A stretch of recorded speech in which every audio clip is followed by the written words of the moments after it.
IR Studio. And in the studio today we have Mr. Sadique Ahmed, CEO of Pathfinder. Hello, sir. Hello. How are you doing? Excellent. So, sir, tell us, what is Retail GPT? Retail GPT is a disruptive platform which creates thousands of personal AIs for shoppers. It creates business AI for a retailer, and for other stakeholders like shopping centers and airports, it creates a business AI for them.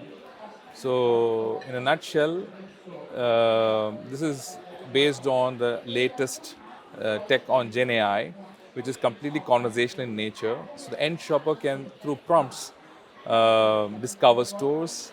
They can discover the malls near them and look for a product. Or if they know the store, the favorite store from where they want to buy, they can ask for the store and they can ask for the product. With two prompts, they can complete the transaction itself. This is one side. This is where we are redefining how physical commerce is going to be.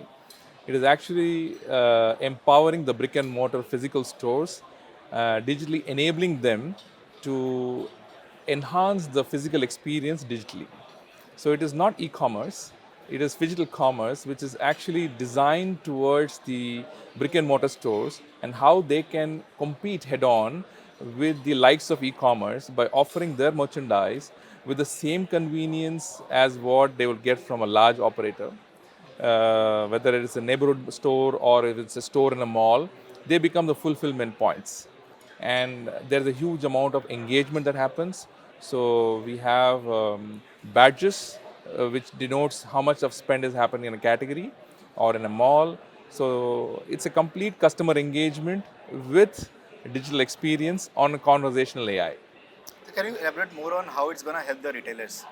So today, the retailers are fragmented into different categories, of course. You have the organized retail and the semi-organized and unorganized. Irrespective, what happens is the number one problem which even the organized retailers face is they don't know all of their customers. So the industry average is less than 10%. That's how much they know their customers, and what they know is also just the phone numbers and the name, nothing more than that.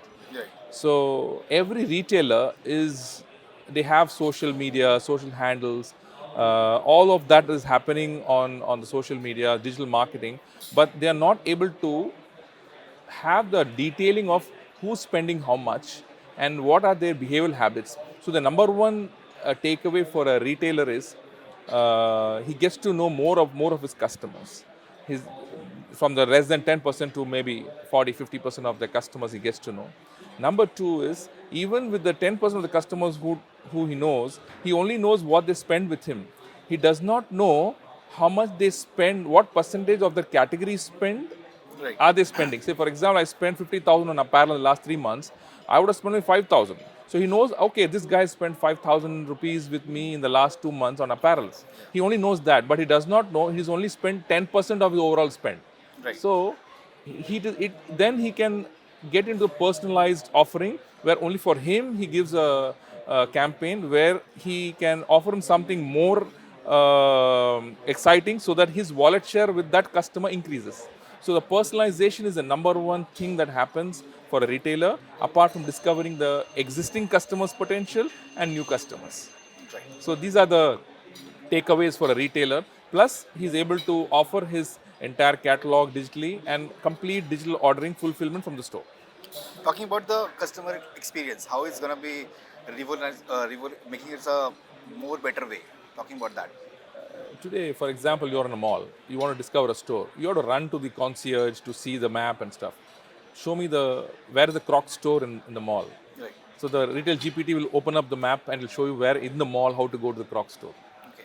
Then you are able to probably, if the mall agrees that if you spend 10,000 rupees on a single day, your parking is free, for example. So you're able to get all those experiential things Right. instantly, Right. and plus you also get to know the number one thing for a mall also is they don't know who the customers are because there's Right. no touch point for them to know the customers, right?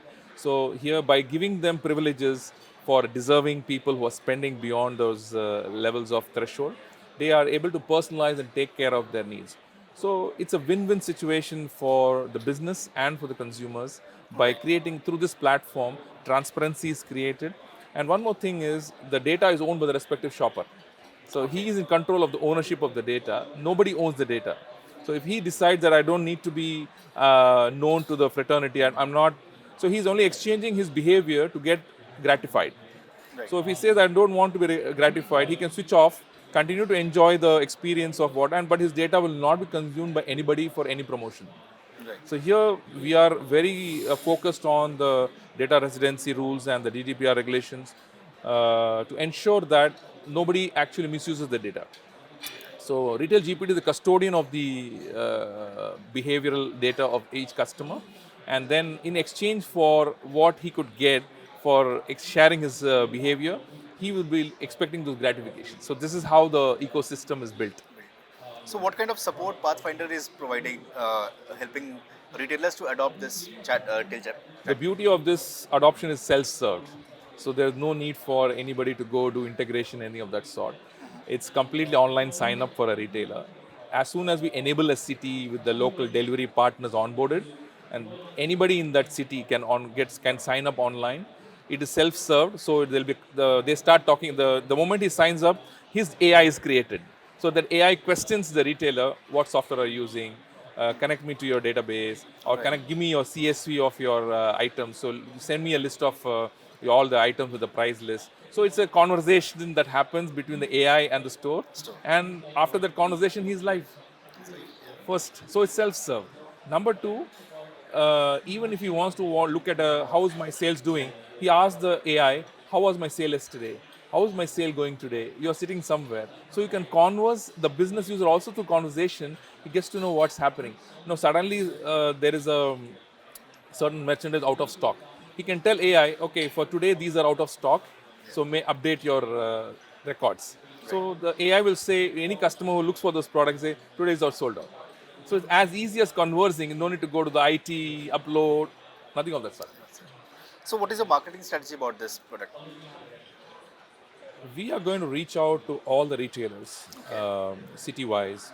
Our approach is going to be, we're going to reach out to the onboard, we are going to sign partnerships first. Every shopping center is a partner in this ecosystem.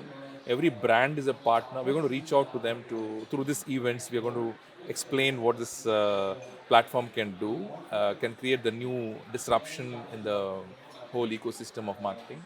So we onboard the business on the platform, and then very soon, sometime in August this year, we are going to launch it to the public. Okay. So, any market we are currently focusing on India is our global? first market. India is the first market. We are going to, before the end of this year, we'll probably be in 4 markets, which are markets where Pathfinder as an organization is already present. We have been in the retail for the last 15 years, so we're working with shopping centers and airports. So we have our existing shopping. We have over 150 shopping centers in India as our customers. Okay. So we have shopping centers and airports in KSA, in UAE as our customers. So we are, and Sri Lanka is one more market where we are already present. So these 4 markets is where we are going to launch this year, and we'll be opening up to new markets moving forward next year onwards. You mentioned India and Sri Lanka. What are the other two markets? UAE and KSA. Yes. So these are 4 markets where Pathfinder as an organization is already active. Like for example, in KSA, all the airports in KSA are on our platform already for data assurance, revenue data assurance purposes.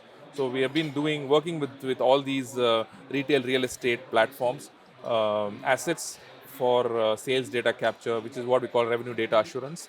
So this has been our primary offering. This was an innovation back in 2009 when it was impossible to actually seamlessly capture sales data. We innovated that process, and we became market leaders in that. We have the largest number of retailers on our platform. As we speak, we have over 10,000 retailers on our platform whose everyday sales data is already being captured.